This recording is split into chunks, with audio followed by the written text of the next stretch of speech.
सुख म्हणजे नक्की काय असतं? What is the definition of happiness? मित्रो, एकीकडे जागतिक अर्थव्यवस्थेची स्पर्धा, पैशामागे धावणारा माणूस, विकासाच्या अवास्तव संकल्पना आणि यातून निर्माण होणारा जागतिक हवामान बदल.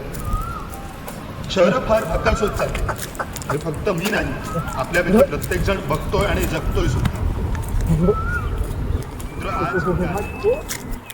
ज्यावेळेस मी एखाद्या कोकणातल्या घरातून, एखाद्या खिडकीतून समुद्र पाहत असतो आणि पक्ष्यांच्या मंजूळ स्वरांनी माझी सकाळ आणि पहाट होत असते, त्यावेळेस माझ्या इतका सुखी माणूस या जगात कोण असेल? आणि हेच सुख, हीच शाश्वत जीवनशैली म्हणजे आपल्या पूर्वजांनी कमावलेलं खजिना आहे, कमावलेलं आयुष्य आहे. शेती म्हणजे फालतू गोष्ट आहे का हो? शेतीच्या अनेक टेक्निक्स आहेत, तंत्रज्ञान. इथला प्रत्येक शेतकरी म्हणजे इंजिनियर.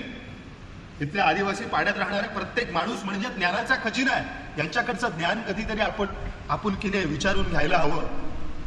आपण विद्यार्थी आहोत, या पृथ्वी तलावरती विद्यार्थी आहोत. म्हणजे काय आर्किमिडीज आणि न्यूटनचे लॉज शिकायला तयार झालेले विद्यार्थी नाहीत, तर आपण आपल्याच भागातल्या आपल्याच पूर्वजांकडनी कमावलेलं ज्ञान, कमावलेले अनुभव घेऊन आपले जीवन पुढे साकारायचं आहे.